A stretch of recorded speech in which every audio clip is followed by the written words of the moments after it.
Et avant cela, le ministre de l'Éducation, Jean-Michel Blanquer, annonce qu'il veut revoir le programme scolaire au lycée en ajoutant des mathématiques dans le tronc commun des élèves de première et de terminale, ce qui n'est pas le cas aujourd'hui. C'est seulement en option, ce que déplorent d'ailleurs les enseignants. Une option délaissée, notamment par les filles. Seulement une fille sur quatre fait des mathématiques en terminale. Expliquez-nous pourquoi à Paris, Romain Houck pour RMC.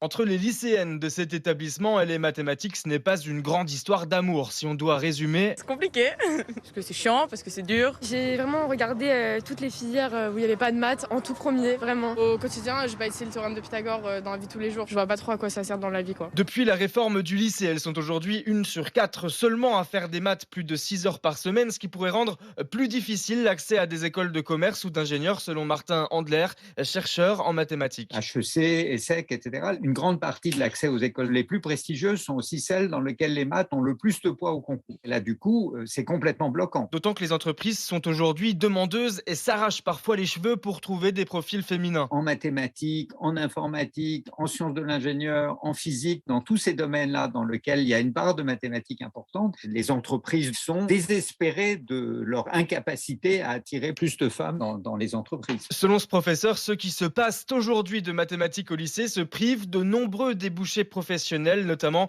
dans le secteur du numérique.